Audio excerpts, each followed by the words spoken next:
बिस्मिल्लाहिर्रहमानिर्रहीम। अस्सलाम वालेकुम प्यारे वीवर, क्या हाल चाल है आपका? कैसे आप? हम उम्मीद करते हैं जब बिल्कुल सही होंगे, ठीक होंगे और दुआ करते हैं अल्लाह ताला आपको सेहत दे, तंदुरुस्ती दे, अपने हिफ्ज़ मान में रखे। आमीन सुम्मा आमीन। तो ये जी हमें अल्हम्दुलिल्लाह अल्हम्दुलिल्लाह जी मेरी एक बहन है, पाकिस्तानी दोस्त है, तो वो उनके हस्बैंड गए हुए थे उम्रा करने, तो वहाँ से हमारे लिए गिफ्ट आए हैं माशाल्लाह अल्हम्दुलिल्लाह। अल्लाह ताला का शुक्र है, हमें सऊदी अरब से वो उम्रा करने गए तो गिफ्ट मिले। तो अल्लाह ताला सबके नसीबों में ये वाला गिफ्ट करे और अल्लाह ताला हर किसी को उम्रा हज नसीब करे और हमें भी करे। आमीन सुमा आमीन। तो ये जी आप जमजम का पानी और खजूरें हैं। अच्छा जी, और क्या है शापर के अंदर वो भी आपको दिखाते हैं। यहाँ जी देखें, ये जी तस्बीह है, एक टोपी है और जी अतर है। तो अल्हम्दुलिल्लाह जी अल्हम्दुलिल्लाह, इस तरह के तोहफे हर किसी को नसीब हों, अल्लाह ताला हर किसी को दे जैसे हमें मिले हैं। तो आजकल हमारी तरफ यहाँ पर काफ़ी सारे बहन भाई जो उम्रा करने जा रहे हैं, हज करने जा रहे हैं। पिछले दिनों में यहाँ पर मेरी हमसाई है बांग्लादेश की, वो गई थी हज करने, तो वो गए थे तो उन्होंने फिर हमें इस तरह पे जमजम का पानी और खजूरें दी थी, क्योंकि वहाँ से आए सऊदी अरब। अच्छा जी, कोई भी बहन भाई उम्रा करने जाए, हज करने जाए, तो सबसे बड़ा गिफ्ट वहाँ से वो होता है जो ये खजूरें और पानी होता है। ठीक है जी। तो अल्हम्दुलिल्लाह जी आजकल हमारे महल्ले में हमारे जाने वाले यहाँ पर जो भी बहन भाई हैं वो हज और उम्रा करने जा रहे हैं, तो वहाँ से हमारे लिए ये तोहफे आते हैं जिसमें खजूरें और पानी है। तो अल्लाह ताला से दुआ है कि अल्लाह ताला सबके नसीबों में करे और हमारे नसीबों में भी करे। तो इधर मेरे पुत्र ने कुछ बनाया था, वो कह रहा है कि मेरा आप मामा दिखाएं वीवर को, तो मैं आपको दिखाती हूँ कि ये ना मोइज़ ने लेगो के पीसों से क्या बनाया। ये क्या बनाया मोइज़ साहब आपने? ये अरे वाह, कौन सा जहाज? ये जी मोइज़ ने टाइटैनिक बनाया जी, मेरे पुत्र ने जहाज। ये कुछ ना, अच्छा ठीक है जी, टाइटैनिक भी हो सकता है, जो मोइज़ कह रहा सारा कुछ हो जाए। तो ये मोइज़ साहब ने बनाया है। तो चलें जी, ये मोइज़ की शिप वगैरह आपने देख ली है। तो अभी ना हम आपको खोल के दिखाते हैं कि हमारी तस्वीर जो है ना वो ब्राउन कलर की है, किस तरह का डिज़ाइन है। टोपी ब्राउन कलर की मैं तस्वीर कह रही हूँ।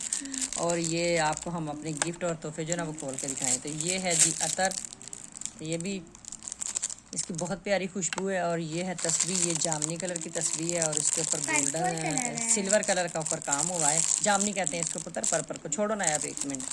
तो ये टोपी भी निकाल के दिखाएं मेरा। तो ये देखें, ये है जी टोपी, निकालें यहाँ सामने करके दिखाओ। ये देखें जी, ये कितनी तो, हाँ जी आप पहन के नमाज़ पढ़ना। ये तो बड़ी प्यारी टोपी है मोइज़ साहब। ये देखें जी कितनी खूबसूरत टोपी है, ये ब्राउन और सफ़ेद कलर की। ये देखें जी, ये मोइज़ ने टोपी ली है, पहन देखें कितनी प्यारी लग रही है। मोइज़ ज़रा ऊपर तो देखें आप, कैसी लग रही है आपको ये टोपी? अच्छी, बहुत अच्छी है।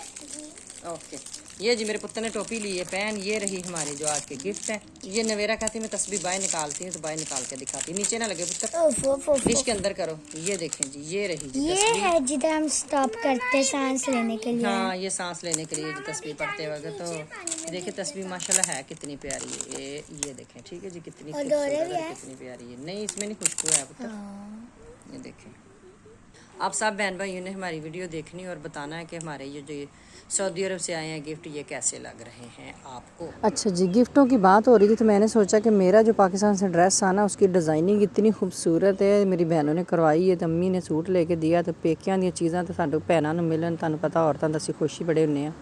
तो ये जी तस्वीरें हैं, तो मैंने सोचा आपके साथ शेयर करती हूँ। तो फिर ये मेरे पास आएगा इंशाल्लाह, फिर ये भी आपको दिखाऊंगी कि सामने से कैसा है।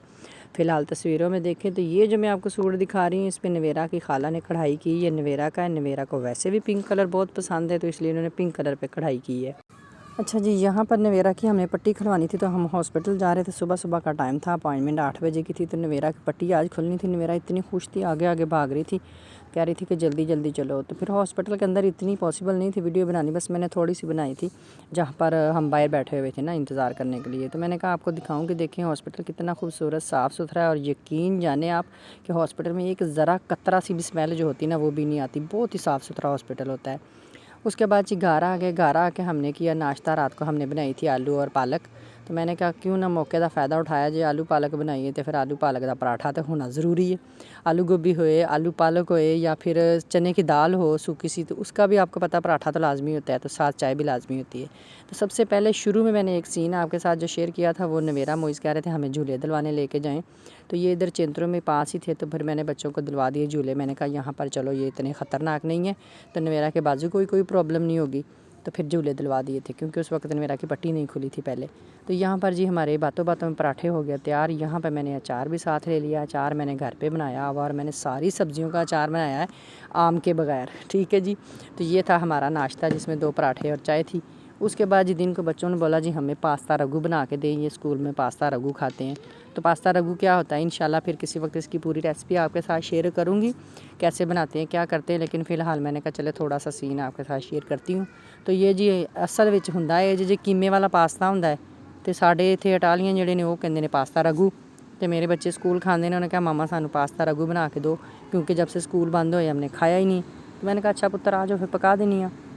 अच्छा जी पास्ता रगू जो इसके अंदर एक मैंने स्प्रिंग वाला पास्ता डाला था, तो एक मैंने डाल दिया तितलियों वाला यानी कि बटरफ्लाई वाला। तो मेरे बच्चे ये पास्ता खा के इतने खुश हुए, मैं आपको क्या बताऊं। कहते मामा 2 महीने हो गए हमारे स्कूल बंद था ना जब से, तो हमने पास्ता रगू ही नहीं खाया, क्योंकि स्कूल में हफ्ते में एक बार ये आता है। क्योंकि उनका मेन्यू बना होता है जिसमें एक दिन पास्ता होता है, एक दिन प्रोदो होता है, जैसे मतलब सूप होता है जो इस तरह, एक दिन बीच में लजानिया होता है, एक दिन पिज़्ज़ा होता है, इस तरह करके। फिर साथ दिन में लंच में साथ फ्रूट भी होता है बच्चों के लिए ना। और कोको कोला वगैरह जो वो बिल्कुल नहीं देते, लेकिन फ्रूट लाजमी होता है। किसी दिन दही होता है, किसी दिन साथ आइसक्रीम होती है। तो आप देखेंगे मेरे बच्चे कितने खुश हो रहे हैं पास्ता खा के। तो मैंने कहा पुत्र मैं आपको बना दिया करूँगी, आप खाने वाले बने, क्योंकि ये स्कूल में लंच करते हैं तो इनकी आदत बनी हुई है पास्ते वगैरह खाने की ना। तो ये देखें कितने खुश हो रहे हैं। अच्छा जी पास्ता वगैरह खाने के बाद हमारा दिल कर रहा था कि अब क्या खाएँ, क्योंकि आपको पता है गर्मी में इतनी रोटी खाने नहीं होती, दिल करता नहीं रोटी खाने को और समझ नहीं आती कि बंदा क्या खाए। फिर मैंने कहा चले थोड़ी सी ना आलू जो है ना उनको काटते हैं। आलू को बड़ा खूबसूरत सा हमने गोल गोल सा काट के उसमें हमने थोड़ा सा बेसन डाला, नमक मिर्च डाली, मसाले मसूले डाले हल्के हल्के से। फिर हमने इसकी बड़ी खूबसूरत सी जी चिप्स बनाई, माइनस केचप साथ ली। तो फिर हमने ये चिप्स खाई। उसके बाद जी मैं लेके आई हुई थी सब्ज़ धनिया, तो मैंने सोचा चले इसको भी दो के काट के तो फ्रीज़ कर लूँ इसको। फिर मैंने बड़ा खूबसूरत सा धनिया था, बहुत ही फ्रेश धनिया था, और ये हमें जी 1.5 एरो की गुच्छी मिली थी एक ना। तो ये 2 गुच्छियाँ थी। इसको मैं इस तरह फिर धो के थोड़ा खुश्क हो जाता, फिर मैं इसको काटती हूँ। काटने के बाद जी हम इसको खूबसूरत से शापर में डाल के फ्रीज़ कर लेते हैं। किसी वक्त मैं डब्बे में भी डाल के फ्रीज़ कर लेती हूँ, किसी वक्त शापर में भी कर लेती हूँ। तो हो सकता है और भी हमारी बहनें इसी तरह करती हों, क्योंकि आपको पता है हमने इतने काम करने होते हैं। तो फिर एक आध काम हम जो है ना वो कहते हैं चले कोई हफ्ता जो है ना उसके साथ गुजर ही जाए। तो वैसे भी हमें थोड़ा दूर लेने जाना पड़ता है, इस वजह से हम ना इकट्ठा ही लेके काट के रख लेते हैं। रात को बच्चों ने बोला जी हमें खाने हैं मकई के दाने पॉपकॉर्न। तो ये आपको पता है कि इस तरह ओवन में रखें पैकेट तो फटाफट पॉपकॉर्न बन जाती है। किसी वक्त बच्चे ये बना लेते हैं, ये आसानी से बन जाती है। ये मेरा खुद भी बना लेती, तो मैं बोलती हूँ कि चले कोई बात नहीं पुत्र, थोड़ा सा काम करना चाहिए। तो बेटियों को वैसे भी आपको पता काम करना चाहिए, काम जो आना चाहिए। ये थी जी हमारी आज की वीडियो। तो इसी के साथ हम चाहते हैं आपसे इजाज़त। अल्लाह हाफिज़।